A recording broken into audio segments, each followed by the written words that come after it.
a questão, né, dos policiais militares que estão em motim lá no Ceará. O senador licenciado Cid Gomes, que foi baleado em um protesto dos policiais militares, ele já foi transferido para um hospital particular em Fortaleza, e a paralisação dos PMs mantém ao menos 3 batalhões ocupados, e nas ruas a segurança começou a ser reforçada com a chegada de homens da Força Nacional. Temos uma matéria, a gente acompanha e depois comenta.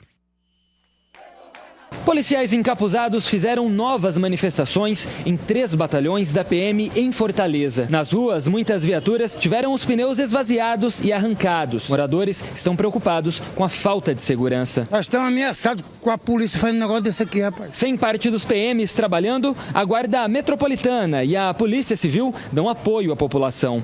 Tropas da Força Nacional também foram enviadas a Fortaleza. Em Sobral, no interior do estado, a retroescavadeira usada por Cid Gomes ainda está no batalhão da PM, que foi desocupado pelos manifestantes. O político chegou ao local e bateu boca com os amotinados. Em seguida, ele tentou invadir o batalhão. A confusão tomou conta do local e vários tiros foram disparados.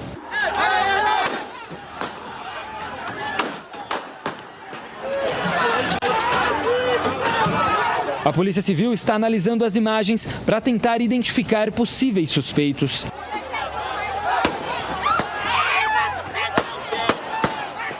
O senador do PDT, que está licenciado, levou 2 tiros no tórax e foi levado para o Hospital do Coração em Sobral. Ele recebeu alta da UTI. Antes de ser transferido para a capital cearense, ele gravou este vídeo. Depois de extraordinários cuidados médicos que salvaram minha vida, eu quero agradecer a toda a equipe do Hospital do Coração de Sobral. Cid Gomes foi trazido para este hospital particular em Fortaleza. Ele chegou no início da tarde sob forte escolta policial. Seu estado de saúde é estável, mas os médicos ainda devem avaliar a necessidade de uma cirurgia, já que ele está com uma bala alojada. Ele está com um dreno, tomando antibióticos para prevenir eventual infecção. E eles estão observando se a bala está, vamos dizer assim, estável, se ela não tem perigo de migrar e causar alguma lesão. Mais de 300 policiais militares do Ceará são investigados por motim. Eles devem responder a processos disciplinares e podem ser condenados a até 20 anos de prisão. 4 PMs já foram detidos. E agora a gente vai ver a situação na Paraíba. Em João Pessoa também houve protestos. Viaturas que seriam utilizadas na segurança de um dos maiores blocos da cidade tiveram os pneus esvaziados. Os homens que aparecem nas imagens seriam policiais que aderiram à paralisação. Os portões do clube onde funciona a concentração da PM foram fechados para evitar a saída das tropas. Cerca de 300 policiais não puderam atuar na segurança do carnaval. Só, agora a gente tem uma atualização em relação ao Ceará.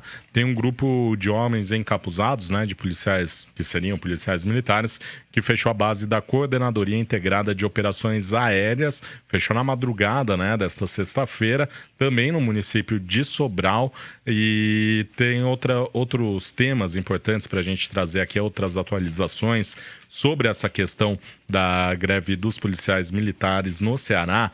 Olha, Rose, o número de assassinatos, de homicídios. Foram 29 homicídios em 24 horas, enquanto a média no estado é de 6. Só que tem um dado mais atual que subiu, foram 51 assassinatos nas últimas 48 horas, que é mais ou menos isso. Mas tem subido, assim, absurdamente. E uma outra questão que colocaram é que um dos líderes desse movimento aí dos policiais, o Solidariedade, acabou expulsando esse vereador Sargento Ailton, que é um dos líderes do movimento dos encapuzados lá do Ceará. A coisa está bem complicada. E como a gente também já vinha falando, né, outros estados também os governadores estão sofrendo com essa pressão dos policiais militares por aumento salarial, com possibilidade de paralisações, de greves. Você já tem aí o nome dos outros estados? Alguns tenho. Na verdade, gente, o que a gente percebe é que os governadores eles estão acuados em relação às forças militares, policiais civis e militares que estão pedindo uma reivindicação. Nesse movimento, Marcos, a esquerda perdeu todo o protagonismo. Lá atrás, essas entidades, apesar de não ter uma identificação ideológica às forças policiais, acabavam procurando os partidos de esquerda porque tinham um histórico de sindicato, aquela coisa toda. Com a mudança das forças ideológicas, esses policiais acabaram se identificando com partidos de direita e também teve uma identificação da pauta ideológica. Mas, basicamente, toda a reivindicação deles é financeira, é a questão de salário. Então, você tem, pelo menos o Globo trouxe uma matéria hoje mostrando que 10 estados enfrentam uma tensão entre os governantes e essas forças policiais. Então, você falou do Ceará, nós falamos aí da Paraíba, eles estão pedindo 24% de aumento, o governo ofereceu 5% e eles já estão fazendo paralisações de um dia. Por quê, gente? É importante colocar que toda greve de forças de segurança ela é ilegal, porque além de ser um serviço essencial para a população, o Estado entende que esse tipo de grevista ele é letal, no sentido de que a forma como ele vai fazer a greve, ele vai usar armas, ele vai usar violência, porque como eu coloquei aqui ontem, o produto que ele trabalha é o combate à violência ou até a violência, então ele sabe como fazer, tanto que a gente viu a história do senador Cid Moreira, meu Deus, do Cid Gomes, né, que acabou entrando com uma reta escavadeira, que para mim ele foi criminoso, ele sabia que ele poderia matar muito mais gente ali naquele lugar, e o policial que atirou. Então, quando você faz um enfrentamento com uma força de segurança, em que você tem policial civil e militar, não vai ser só aquela história de gás de pimenta, você vai ter armas. Por isso que é proibido a greve. Então, você tem o Rio de Janeiro também enfrenta um grande problema, e o governador Witzel está até tentando resolver, mas o Rio está quebrado. São Paulo também, o Dória também ofereceu 5%. Os policiais não reclamaram, querem mais, e também tem uma certa tensão, mas eu acho que no estado de São Paulo pode ser que não tenha esse movimento todo.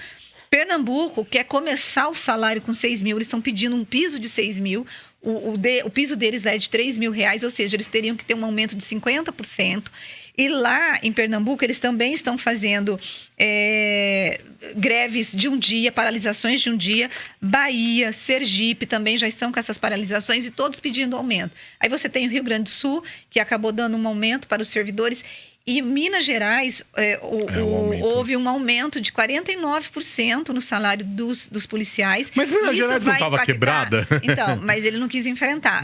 E vai impactar a folha em quase, acho que 9 bilhões. Aí é uma grana boa. Bom, enfim, mas Marcos, tem que conversar. O que não dá é para você também ter uma polícia completamente desassistida em relação a salário. Sim. É uma atividade importante. O sujeito, ele trabalha com a questão do medo, ele coloca a vida dele em risco o tempo todo. A mulher desse cara, o filho desse cara, não sabe se ele vai trabalhar, se ele vai voltar vivo. Então, eu acho que tem que ser uma atividade bem remunerada. Agora, a greve é legal. Não, a greve não pode ter greve. E também está tramitando no Congresso agora alguns projetos de lei para anistiar policiais que participam de paralisações. Tem um estudo. Não dá para anistiar também, então, desculpa. Principalmente você vê as imagens do Ceará, é um absurdo. Não dá para pensar em anistia. Aqueles policiais encapuzados, andando por Sobral, mandando o comércio fechar as portas, isso é atitude de miliciano. Não dá para tolerar. Não dá para tolerar. Rose, precisamos ir para o intervalo. Conclua rapidinho. Tem um estudo que aponta que de todos os policiais que se envolveram em greves nos últimos anos, a maioria foi anistiado pelo Congresso. É isso que alimenta, a gente vai continuar tendo greve de policial e aí, se for igual está acontecendo no Ceará, salve-se quem puder.